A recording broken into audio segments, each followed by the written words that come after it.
রায় সাহেব মৃত্যুঞ্জয় চট্টোপাধ্যায়ের শ্বশুরও রায় সাহেব জে.ডি. ব্যানার্জি। শ্বশুর জামাই দুজনেই রায় সাহেব। এমন যোগাযোগ সচরাচর দেখা যায় না, কিন্তু শ্বশুর জামাই দুজনের বহু দুর্ভাগ্যের ফলেই বুঝি এমন ঘটেছিল। ঘটনাটি ঘটেছিল পাটনায়। মৃত্যুঞ্জয় চট্টোপাধ্যায় তখন পাটনা সেক্রেটারিয়েটের সামান্য একজন সুপারভাইজার থেকে পদোন্নতি পেয়ে সুপারিনটেন্ডেন্ট। শহরে এবং অফিসে বেশ প্রতিপত্তি তার। সামনের সবকটা উন্নতির ধাপ চোখের সামনে জ্বলজ্বল করছে। একটিমাত্র ছেলে, রূপসী স্ত্রী আর একটি সুন্দর অট্টালিকার মালিক। ব্যাংকের টাকায় স্বাস্থ্যের জৌলসে প্রতিপত্তির প্রসারে মৃত্যুঞ্জয় চট্টোপাধ্যায়ের বৃহস্পতি তখন তুঙ্গিই বলতে হবে। সেই সময়, সেই 14 বছর আগে চাকরি খুইয়ে রায় সাহেব জে.ডি. ব্যানার্জি মেয়ের কাছে এলেন। সঙ্গে আরও 3টি অবিবাহিতা মেয়ে, জটি, লটি আর রুবি। জেঠি, লটি আর রুবিকে নিয়ে মিলির বাড়িতে এলেন। মিলি বড় মেয়ে। মৃত্যুঞ্জয় চট্টোপাধ্যায় স্টেশনে গিয়েছিলেন মিলিকে নিয়ে। শ্বশুরকে চিনতেন, রাশভারী, শৌখিন, সাহেবী মেজাজের লোক। সস্ত্রীক রিসিভ করতে না গেলে কি ভাববেন তিনি।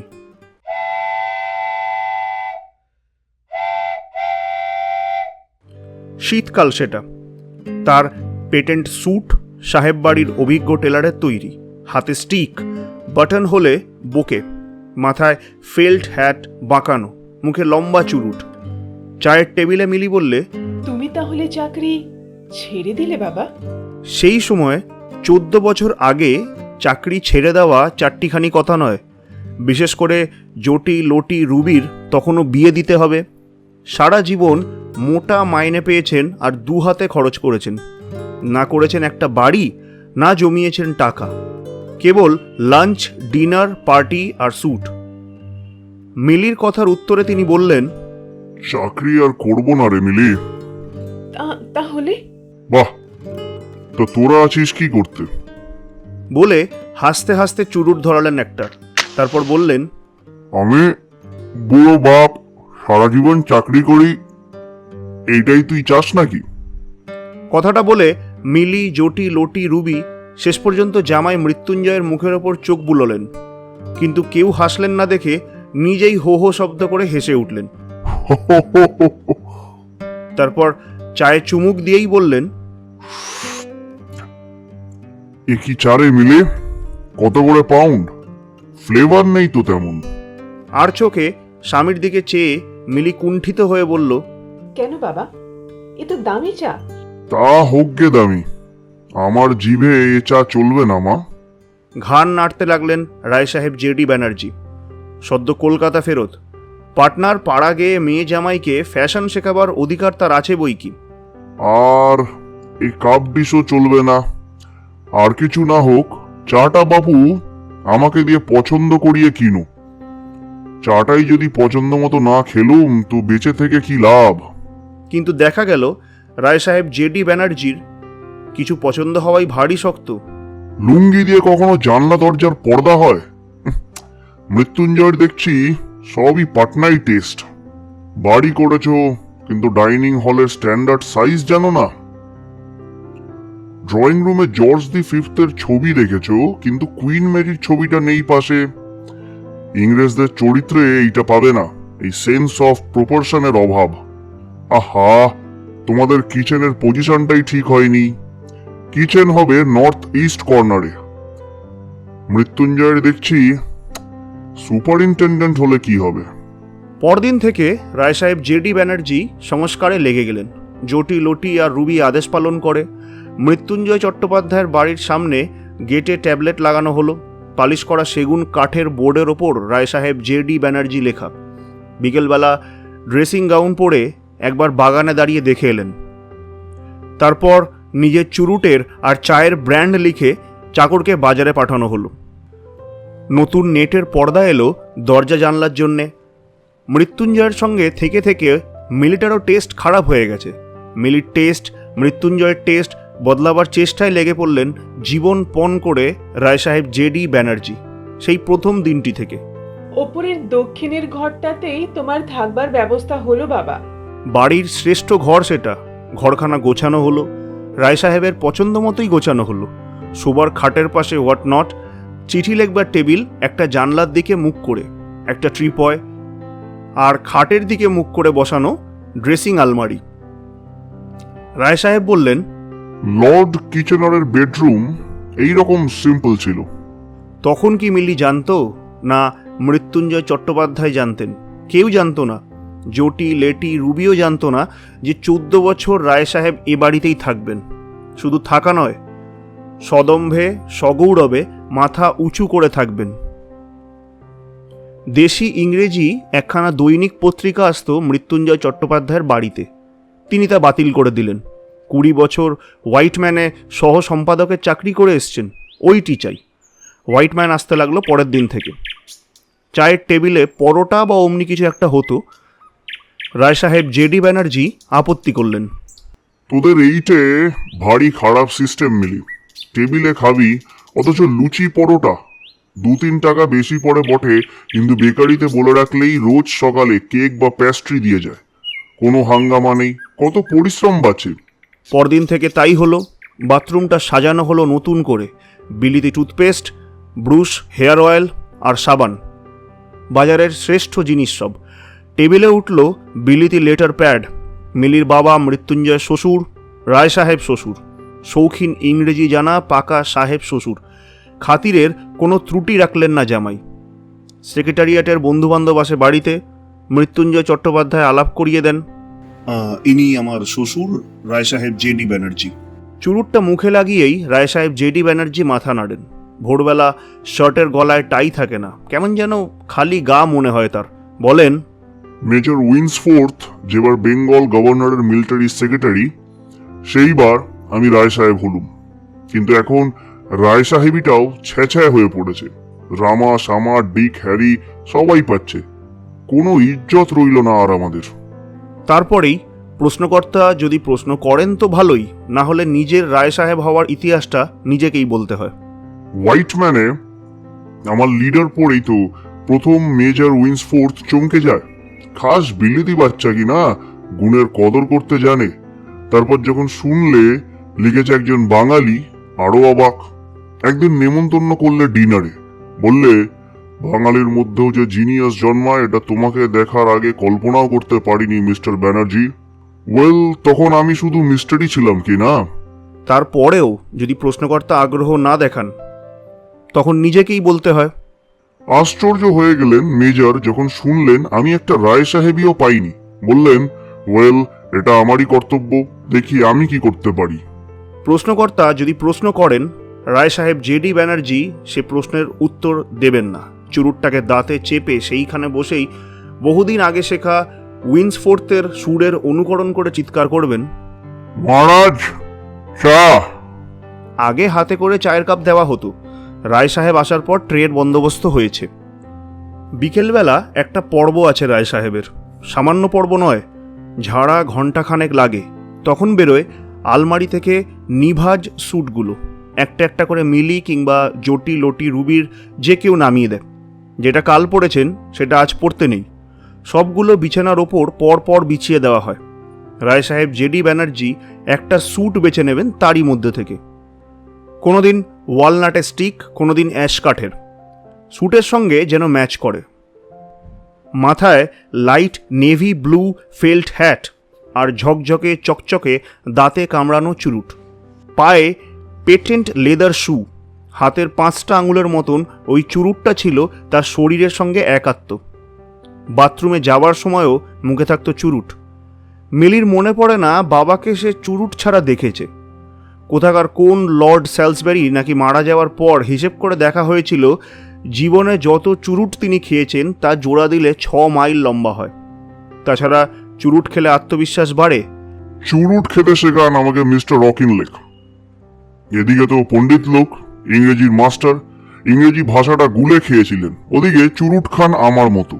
তার কাছেই তো এই ইংরেজি বিদ্যাটা আর চুরুট খাওয়ার হাতে খড়ি আমার।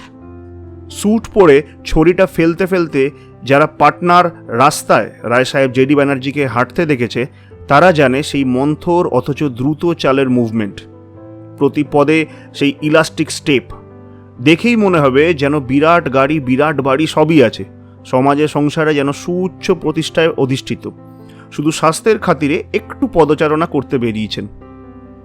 1 মাস পরেই হতাশার সুর বেজে উঠল। না রে মিলি, যা দেখলুম তোরা পাটনায় কি সুখেই আছিস। এতদিনের মধ্যে একটা ভদ্রলোক নজরে পড়ল না। পেস্ট্রির ডিশটা বাবার দিকে এগিয়ে চা ঢালতে ঢালতে মিলি বলল, কেন বাবা? ওই তো ইয়েরা রয়েছে, হরসিংহপুরের জমিদার জনক বাবুরা রয়েছেন, সব ভাই কটা বিয়ে পাস।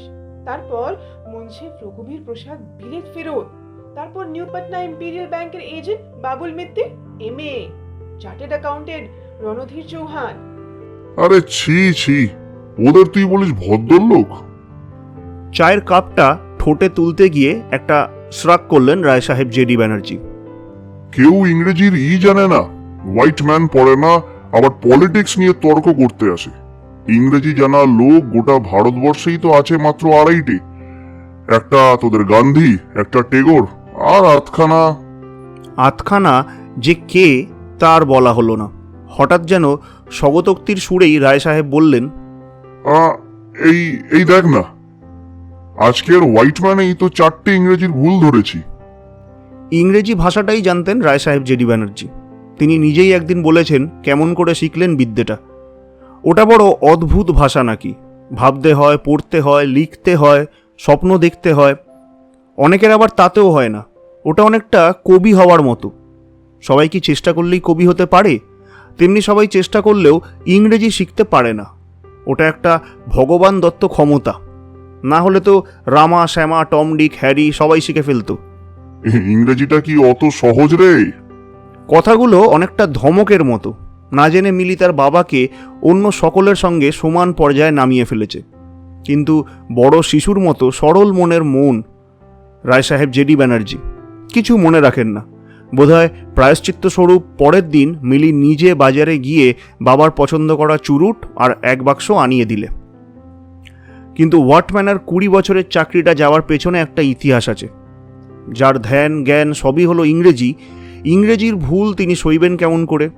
ভুল দেখলে সইতে পারতেন না, তা সে স্বয়ং এডিটরেরই হোক আর নিজেরই হোক। একবার নিজেরই একটা ভুল ধরা পড়ল। উফ, সে কি আত্মগ্লানি! ছাপার অক্ষরেও বেরিয়ে এলো সেটা।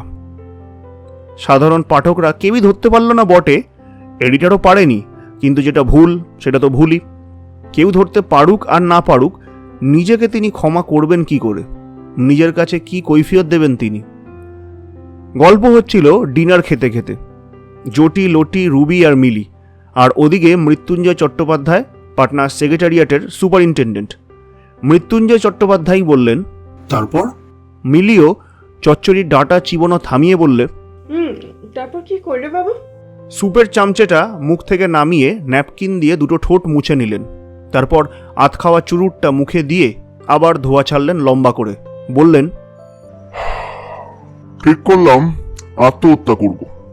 আত্মহত্যাই আমার একমাত্র প্রায়শ্চিত্ত। বোঝো, আমরা সে যুগে কতখানি জীবন দিয়ে ভালোবাসতাম ইংরেজি ভাষাকে। যাকগে, কিন্তু শেষ পর্যন্ত আত্মহত্যা করা হলো না। চমকে উঠেছে মিলি, কিন্তু মৃত্যুঞ্জয় চট্টোপাধ্যায় নিজের মনেই নিঃশব্দে খেতে লাগলেন। ছোট মেয়ে রুবি আর চাপতে পারলে না কৌতূহল, বললে, কেন বাবা, ধরা পড়ে গেলে বুঝি? চুরুটটা টানতে টানতে থেমে ধোয়া ছেড়ে বললেন, এই চুরুটি আমায় বাঁচিয়ে দিলে শেষ পর্যন্ত। লর্ড স্যালসবারির কথাটা মনে পড়ল। কোনো চুরুটখোর আত্মহত্যা করেছে ইতিহাসে এমন ঘটনা তো পাওয়া যায় না। রায় সাহেব জেডি ব্যানার্জি 1 স্লাইস রুটি ছুরি দিয়ে কাটতে লাগলেন। তারপর এলো ডানকান সাহেব, স্কচের বাচ্চা, জাদরের লোক, কিন্তু ইংরেজি ভুল ধরলাম একদিন, অতি সাধারণ ভুল। সাহেবের হাতে অমন ভুল বড় একটা দেখা যায় না। তর্ক হলো, এডিটর বলে ঠিক, অ্যাসিস্ট্যান্ট বলে ভুল। রায় সাহেব রুটি কামড়ালেন, তারপর বাঁ হাতের কাটা দিয়ে মাংস মুখে পুরলেন। দিলাম চাকরি ছেড়ে। মৃত্যুঞ্জয় চট্টোপাধ্যায় তখনও রায় সাহেব হননি, বললেন, এই সামান্য কারণে চাকরি ছেড়ে দিলেন আপনি? একে তুমি সামান্য বলছো মৃত্যুঞ্জয়? যেটা সত্যি কথা সেটা ডানকান সাহেব জানুক, আর কারুর জানবার দরকার নেই। সেই সামান্য কারণে রায় সাহেব জেডি ব্যানার্জি 700 টাকার চাকরি ছেড়ে কলকাতা ছেড়ে জটি লটি আর রুবিকে নিয়ে এখানে চলে এলেন মিলির বাড়িতে। নাইবা থাকলো টাকা, 700 টাকা মাইনের চাকরি, মিলি আছে, মৃত্যুঞ্জয় চট্টোপাধ্যায় পাটনার সেক্রেটারিয়েটের সুপারিনটেন্ডেন্ট আছে। জটি লটি রুবিকে বিয়ে মিলিয়ে দেবে, তার ডিনার, কেক, পেস্ট্রি, চুরুট, চা, স্যুটের খরচ মিলিয়ে দেবে। এসবই 14 বছর আগেকার ঘটনা। সেই সকালবেলা ঘুম থেকে উঠে বিছানায় আধশোয়া অবস্থায় বাসি মুখে বেডটি খাওয়া, তারপর ড্রেসিং গাউনটা গায়ে চড়িয়ে চুরুট ধরানো, হোয়াটনট থেকে হোয়াটম্যান নিয়ে পড়া, পায়জামা পরা, পা দুটো হোয়াটনটের গায়ে লাগিয়ে দেওয়া আর কাগজ পড়া, পুঙ্খানুপুঙ্খ বিশ্লেষণ করে পড়া, হাতের ফাউন্টেন পেন দিয়ে মার্জিনে দাগ দেওয়া, কোথাও ছাপার ভুল থাকলে তা দাগিয়ে দেওয়া। এই কাজেই লাগে 2 ঘন্টা। এ সময় রায় সাহেবকে পৃথিবী ভুলে যেতে হয়। এই 2 ঘন্টা তিনি অখণ্ড মনোযোগ দিয়ে ছোট ছোট অক্ষরের সমুদ্রে ডুবে যান। তারপর পড়া, ভাবা, দাগ দেওয়া যখন শেষ হয় তখন লেটার প্যাড নিয়ে লেখবার টেবিলে বসে যান। চিঠি লিখতে বসেন, লম্বা শুদ্ধ ইংরেজি চিঠি, ওয়াটম্যানের সম্পাদকের নামে। 20 বছর ওয়াটম্যানের চাকরি করে এসছেন, লেখার প্রুফ দেখেছেন, এ কাজে তিনি অভ্যস্ত, সিদ্ধহস্ত বলা চলে। সেই অভিজ্ঞ কলম নিয়ে লিখে চলেন। চিঠির আকারে জানিয়ে দেন সম্পাদককে কোথায় সেদিনকার কাগজের সম্পাদকীয়তে ছাপার ভুল নয়তো ইংরেজি ত্রুটি। বিস্তারিত সমস্ত আলোচনা, মতবাদ নিয়ে, কাগজের পৃষ্ঠা সংখ্যা নিয়ে, বিজ্ঞাপন নিয়ে, কাগজের প্রচার নিয়ে, কাগজের একজন শুভাকাঙ্ক্ষীর মতন ডাক খরচা দিয়ে 14 বছর ধরে দিনের পর দিন এমনি সমালোচনা, মৌখিক নয় লিখিত। এ যেমন বিস্ময়কর তেমনি কৌতুকজনক। তারপর সেই চিঠি ডাকে দিয়ে আসা। যেসে গেলে চলবে না, মহারাজকে নিজের রান্না ফেলে চিঠি ফেলে আসতে হবে। একমাত্র বিশ্বাসী লোক সেই। চিৎকার করে ডাকবেন, মহারাজ! রায় সাহেব মেজাজি গলার আওয়াজে সমস্ত বাড়ির ঘরগুলো গমগম করে ওঠে। মৃত্যুঞ্জয় চট্টোপাধ্যায় তখন অফিসে যাবেন। ঠাকুর, চাকর, বাকর সবাই ব্যস্ত। মিলিও ব্যস্ত স্বামীর তদারকে। হাতের কাছে গুছিয়ে দিতে হবে জামা কাপড়, গেঞ্জি, রুমাল, চাবি সমস্ত। সেই ব্যস্ত আবহাওয়ায় মৃত্যুঞ্জয় চট্টোপাধ্যায় ডাকলেন, মহারাজ! মহারাজ নেই। কোথায় যায় অফিসে যাওয়ার সময়? বাবা পাঠিয়েছেন ডাকের চিঠি ফেলতে। রায় সাহেব জেডি ব্যানার্জি নিজে পাঠিয়েছেন, সুতরাং মহারাজের কোনো দোষ নেই। কিন্তু এখন তিনি অফিসে যাচ্ছেন, তিনি এ বাড়ির মনিব। তিনি অফিসে চলে যাওয়ার পরই চিঠি ফেলতে পাঠালে হতো। কিছু বললেন না মৃত্যুঞ্জয় চট্টোপাধ্যায়, কিন্তু যেন কেমন বিরক্ত হলেন। অন্তত স্বামীর মুখ দেখে মিলির তাই মনে হলো। আর একদিনের ঘটনা, রায় সাহেব জেডি ব্যানার্জি ড্রেসিং গাউন পরে বারান্দায় পায়চারি করছিলেন চুরুট মুখে, যেমন সচরাচর করে থাকেন। একটা চাকর এধার থেকে ওধার যাচ্ছিল ঘর ঝাড় দিতে। ডাকলেন তাকে, এই শোন। চাকরটা সামনে এলো বেকুবের মতো। গায়ে জামা দিস না কেন? মিলিকে ডেকে আনলেন, বললেন, তোদের একই সিস্টেম, চাকর বাকর উড়তি না পড়ুক, খালি গায়ে থাকে কেন? একটা গেঞ্জি জোটে না? সেই সময় একদিন 1 জানুয়ারি তারিখে খবর বেরোলো মৃত্যুঞ্জয় চট্টোপাধ্যায় রায় সাহেব হয়েছেন। শ্বশুর রায় সাহেবই ছিলেন, এবার জামাই রায় সাহেব হলেন। বাড়ির গেটে আরেকটা ট্যাবলেট ঝোলাবার কথা, কিন্তু কেন জানি না মৃত্যুঞ্জয় চট্টোপাধ্যায় রাজি হলেন না। সেদিন সকালেও রায় সাহেব জেডি ব্যানার্জি কাগজের উপাধির তালিকাটা পুঙ্খানুপুঙ্খভাবে পড়লেন। দেখলেন কার কার প্রমোশন হলো, নতুন কে কে যাতে উঠল। খাওয়ার টেবিলে বসে বললেন, এ কিরকম হলো মৃত্যুঞ্জয়?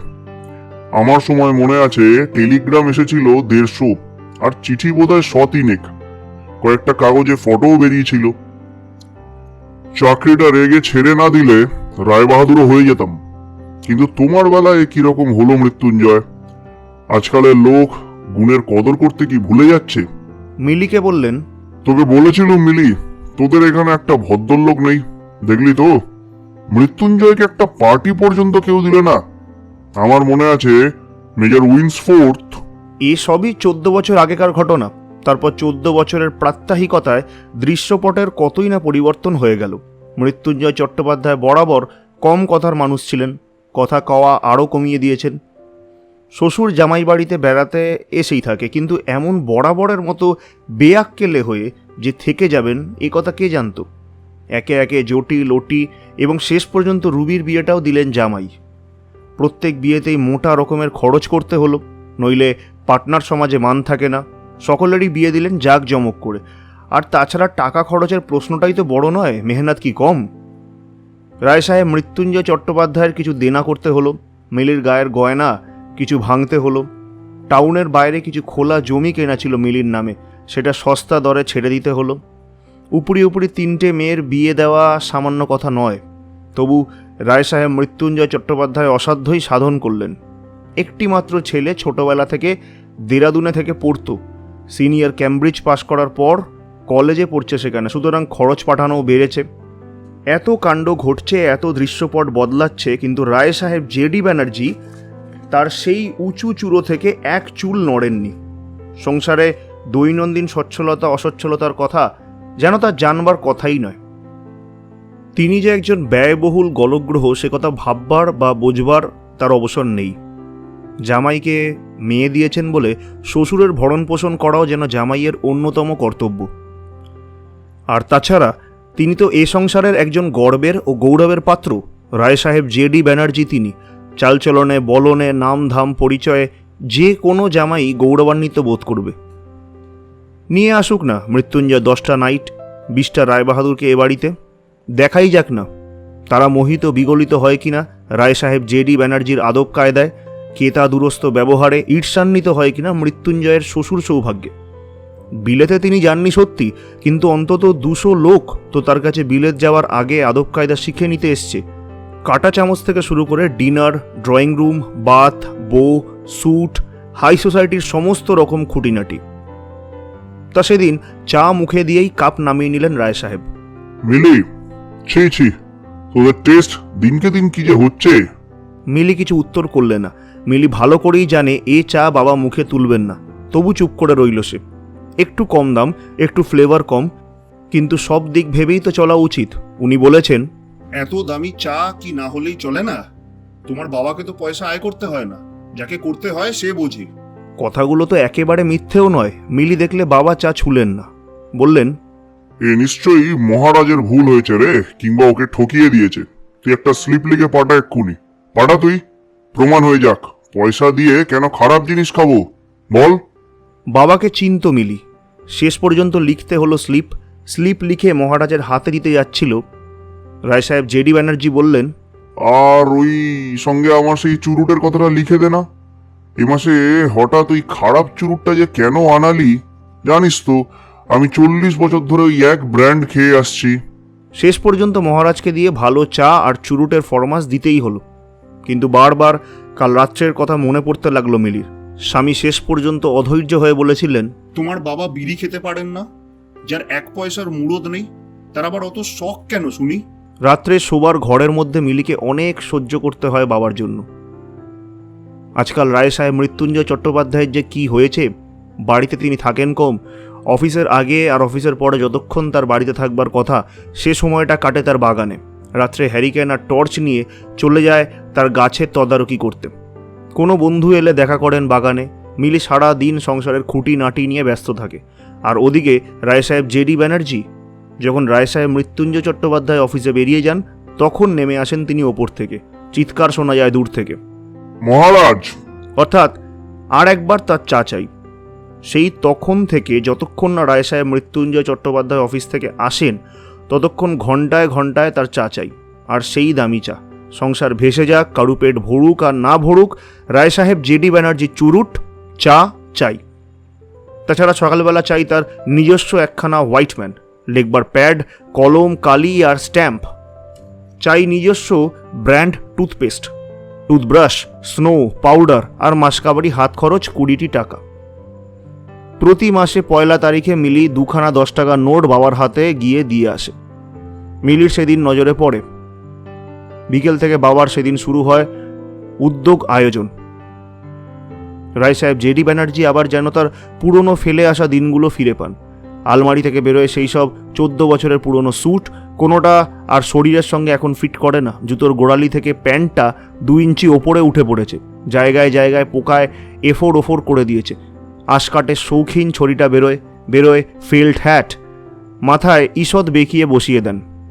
হাফসোল দিয়ে দিয়ে পেটেন্ট লেদারের সুজোড়ার সে গৌরব আজ অস্তমিত। তবু মাস্টার টেলারের তৈরি সেই পোশাকে হঠাৎ রায় সাহেব দেহটা কেমন রিজু হয়ে ওঠে, যেমন হতো 14 বছর আগে সাহেবী হোটেলে ডিনার খেতে যাওয়ার সময়। চুরুটটা দাঁতে কামড়ে যখন বাড়ি থেকে বেরিয়ে রাস্তায় পড়েন, তখন আর ধরতে পাওয়ার কথা নয়। খাঁটি বনেদি চাল, হন নিঃস্ব জামাইয়ের গলগ্রহ, একদিন আধদিন নয় 14 বছর ধরে। তবু চালচলন দেখে বোঝা যায় ইজ্জতদার মানুষ, খানদানি আদব কায়দার মানুষ, সম্ভ্রমে মাথা নিচু হয়ে আসতে বাধ্য। তারপর যেমন ভঙ্গিতে সে যুগে হোটেলে গিয়ে ঢুকতেন, তেমনিভাবে গিয়ে ঢোকেন পাটনার বড় একটা হোটেলে। কলকাতার হোটেলের কাছে এ হয়তো কিছু না, কিন্তু রায় সাহেব জেডি ব্যানার্জি ভুলে যেতে চেষ্টা করেন যে এটা পাটনার হোটেল। তার মানসচক্ষে ভেসে ওঠে পাম গ্রোভ, জাজ ওয়ালস আর স্যুট পরা স্ত্রী পুরুষের ভিড়। একটা চেয়ারের মাঝখানে বসেন, সকলের দৃষ্টির সামনে।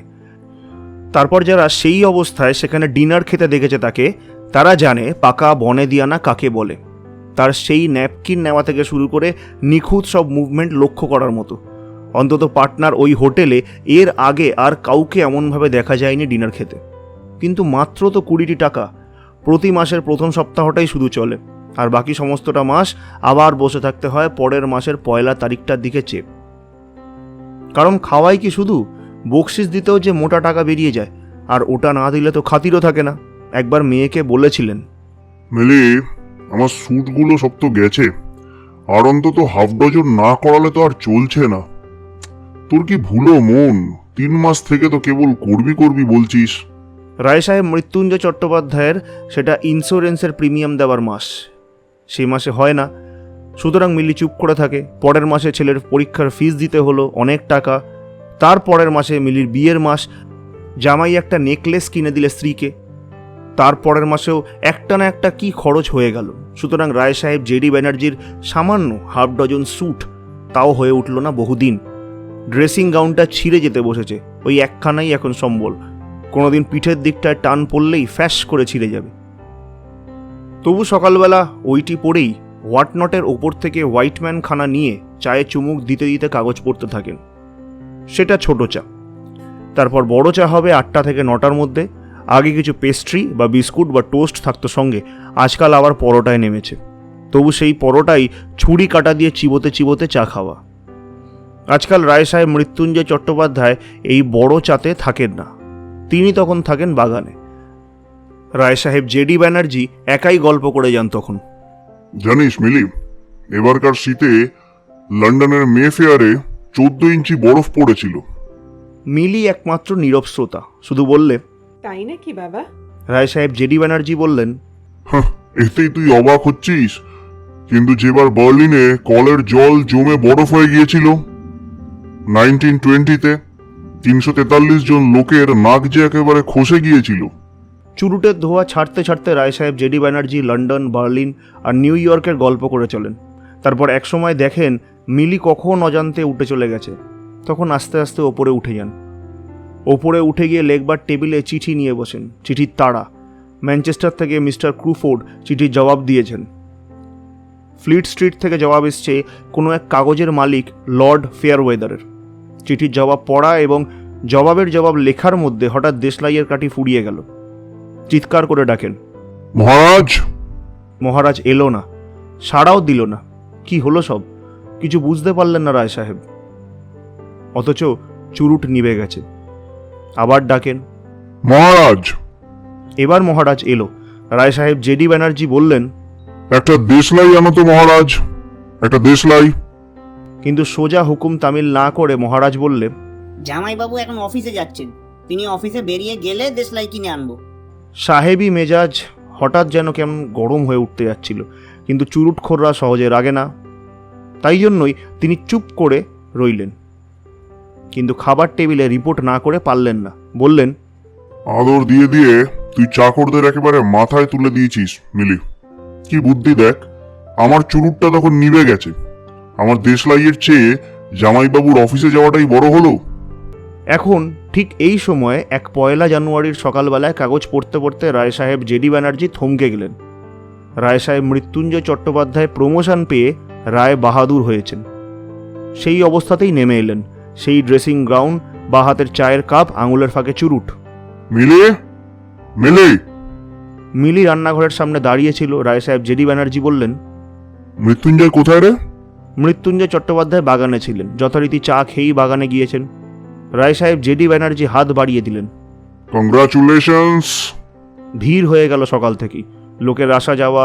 স্যার জীবন প্রসাদ এলেন বই খাকিয়ে, চার্টার্ড অ্যাকাউন্টেন্ট রণধীর চৌহান সাহেব, হারসিংপুরের জমিদার জনকবাবুরা, বিলেত ফেরত মুনসেফ রঘুবীর প্রসাদ, ইম্পেরিয়াল ব্যাংকের ম্যানেজার বাবুল মিত্তির MA। দুপুর 12টা নাগাদ 2-3খানা টেলিগ্রামও এসে গেল।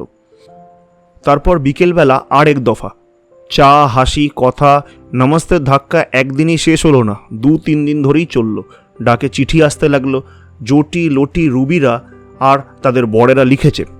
দেরাদুন থেকে ছেলে লিখেছে, চেতলা থেকে মাসিমারা, দিল্লি থেকে লিখেছে পরেশবাবু স্ত্রী, ভাগলপুর থেকে মামাবাবু লিখেছেন, বেরিলি থেকে জ্যেষ্ঠতো ভাই লিখেছে। অনেক অনেক চিঠি। সকলকে উত্তর দিতে দিতে মিলি বিব্রত হয়ে পড়ল। প্রথমে রায় সাহেব জেডি ব্যানার্জি সত্যিই খবরটা দেখে প্রীতই হয়েছিলেন, কিন্তু এই বাড়াবাড়ি তার ভালো লাগলো না। ডানকান সাহেব তো কথাই দিয়েছিলেন, ওখানে চাকরিতে থাকলে এতদিনে রায় বাহাদুরটা তিনিও পেয়ে যেতেন। তাই এত বড় রায় বাহাদুরের তালিকা তো আর কখনো বেরোয়নি। এমন বছর বছর গাদা গাদা রায় বাহাদুর যদি বেরোতে থাকে, তাহলে কাকে ছেড়ে কাকে দেখবেন? কিন্তু এতেও বোধহয় বিচলিত হওয়ার মতো কিছু ছিল না। সবই চাপা পড়ে যেত একদিন। কিন্তু শেষ পর্যন্ত সেক্রেটারিয়েটের অফিসাররা একটা বিরাট পার্টি দেওয়ার বন্দোবস্ত করে বসলো রায়বাহাদুর মৃত্যুঞ্জয় চট্টোপাধ্যায়কে। হাসি পেল রায় সাহেব জেডি ব্যানার্জির। এমন হাস্যকর ব্যাপার শুধু পাটনা বলেই সম্ভব বুঝি। তা হোক, পৃথিবী কারো হাসি ঠাট্টা সুখ দুঃখের ভালো লাগা না লাগার তোয়াক্কা করে না। দিনক্ষণ স্থির হয়ে গেছে, আগামী রবিবার। হাতে আর মাত্র 4 দিন। ছাপানো কার্ড বিলি হলো সকলের নামে। পাটনার রথী মহারথীরা কেউ বাদ পড়লেন না। রায় সাহেব জেডি ব্যানার্জির নামেও আলাদা চিঠি এলো একটা। রবিবার পার্টি, আর শনিবার দুপুর পর্যন্ত কেউ জানত না। শনিবার সন্ধেবেলা বললেন মিলিকে, বললেন, কাল তো আমি থাকতে পারছি না মিলি, আমাকে যে কলকাতায় যেতে হচ্ছে। কেন বাবা, হঠাৎ? রায়বাহাদুর মৃত্যুঞ্জয়ও কম চমকে উঠলেন না, বললেন, কেন? তোমার পার্টিতে থাকতে পারবো না। কিছু মনে করো না মৃত্যুঞ্জয়। ডানকান সাহেব জরুরি চিঠি লিখেছে গিয়ে দেখা করার জন্য। এতদিন পর বোধহয় ওরা ভুল বুঝতে পেরেছে। তোমাকে কি আবার ওরা চাকরি দেবে নাকি বাবা? কে জানে। কবে যাবে? কালই সকালে। জরুরি চিঠি লিখেছে, দেরি করা উচিত নয়। তা তো বটেই। রায়বাহাদুর মৃত্যুঞ্জয় চট্টোপাধ্যায় বললেন। গুছিয়ে দিলে মিলি। রাত পোহালেই সকাল, সময় বড় কম। রায় সাহেব জেডি ব্যানার্জি চলে যাবেন পাটনা ছেড়ে। চাকরি পেলে আর ফিরবেন না। আর একটা দিন পরে গেলেই তো হতো, কিন্তু উপায় নেই। নইলে জামাইয়ের সম্মানে যে পার্টি দেওয়া হচ্ছে, তাতেই কিনা তিনি থাকতে পারবেন না। যত কিছু জিনিসপত্র নিজের বলতে ছিল রায় সাহেব জেডি ব্যানার্জির, সব গুছিয়ে বাঁধাছোদা হলো। মিলি স্লিপ পাঠিয়ে 2 কেস চুরুটো আনলো। সকালবেলা উঠেই মিলি এসছে বাবার ঘরে। হঠাৎ রায় সাহেব জেডি ব্যানার্জি যেন কেমন অন্যমনস্ক হয়ে গেলেন। 14 বছর আগে যেদিন তিনি এ বাড়িতে এসছিলেন, সেদিন যেন এমনি করেই মিলি কাছে এসছিল, এমনি করেই তা তদারক করত। মিলি এরই মধ্যে 1 ডজন রেডিমেড শার্ট আনিয়েছে 1 ডজন টাই, রুমাল 6টা, 1 টিন বিস্কুট, রাস্তার খাবার। আজই সন্ধেবেলা রায় সাহেব মৃত্যুঞ্জয় চট্টোপাধ্যায়ের পার্টি, শহরের সমস্ত গণ্যমান্য লোকের নেমন্তন্ন। কথাটা মনে পড়তেই রায় সাহেব জেডি ব্যানার্জি লম্বা চুরুটের ধোয়া ছাড়লেন। মিলি শেষ সময় বললে, বাবা, হপ্তায় হপ্তায় একটা করে চিঠি বরাবর দিয়ে যেও। তুমি চলে গেলে বাড়িও একেবারে ফাঁকা হয়ে গেল। রায় সাহেব অন্যমনস্ক হয়ে পড়লেন, বললেন, দেখ মিলি, জানিস রায় বাহাদুর আমিও হতুম। সব বন্দোবস্ত ঠিক, এমন সময় ডানকান সাহেব এসে গোলমাল করে দিলা। কি কথার উত্তরে কি কথা শুনে মিলি যেন অবাক হয়ে গেল। বললে, তা হোক গে বাবা, সেই ডানকান সাহেবই তো তোমাকে ডেকেছে আবার, বলো। সেই ডানকান সাহেবই তো আবার তোমায় চাকরি দিচ্ছে। লোকটা ভালোই বলতে হবে। একটা খামের মধ্যে কিছু টাকা দিয়ে বাবার জামার বুক পকেটে রেখে দিয়ে বললে, এই পকেটে 200 টাকা রেখে দিলাম বাবা, মনে যেন থাকে। আজ আর রায়বাহাদুর মৃত্যুঞ্জয় চট্টোপাধ্যায়ের নয়, আজ যেন রায় সাহেব জেডি ব্যানার্জির হুকুম তামিল করতে ছুটেছে চাকর বাকরেরা। ট্রেন ছাড়ল, মিলির চোখ দুটো করুণ হয়ে উঠেছিল। রায়বাহাদুর মৃত্যুঞ্জয় চট্টোপাধ্যায় হাত উঁচু করলেন। হাতের চুরুটটা দাঁতে চেপে রায় সাহেব জেডি ব্যানার্জিও হাত উঁচু করে আঙুল নাড়তে লাগলেন। ইঞ্জিনের ধোয়ার সঙ্গে তারও একটা স্বস্তির সুদীর্ঘ শ্বাস পড়ল। পাটনায় থাকলে রায়বাহাদুর মৃত্যুঞ্জয় চট্টোপাধ্যায়ের পার্টিতে তাকে যেতেই তো হতো। 7 দিন পরে মিলি তখন চায়ের আয়োজন করছে। বাইরে থেকে হঠাৎ চিৎকার এলো, মহারাজ! মিলি বেরিয়ে এসে দেখলে ট্যাক্সি থেকে নামছেন বাবা। মিলিকে দেখে বললে, এই ট্যাক্সি ভাড়াটা দিয়ে দে তো মিলি। ঘরে ঢুকে বললেন, রাজি হলাম না, বুঝলি রে। ডানকান সাহেব বললে 700 টাকা দেব, করো তুমি এ চাকরি। আবার আমি বললাম, চাকরি আমি করব না সাহেব। তখন বললে 1000 টাকা দিচ্ছি। তখন আমিও বললাম 2000 টাকা দিলেও করব না। তারপর আর কি, চলে এলাম।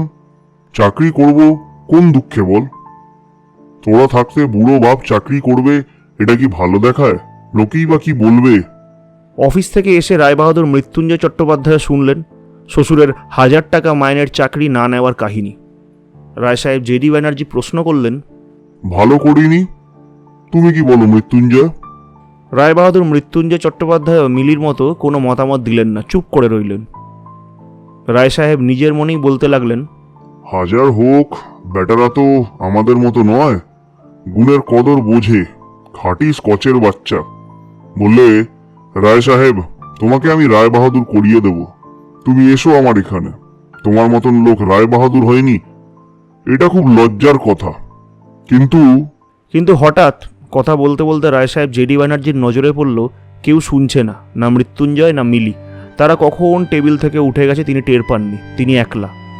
তারপর একলা সিঁড়ি দিয়ে ওপরে নিজের ঘরে উঠতে উঠতে হঠাৎ তার মনে হলো এ বাড়ির সিঁড়িগুলো আজ যেন বড় উঁচু ঠেকছে।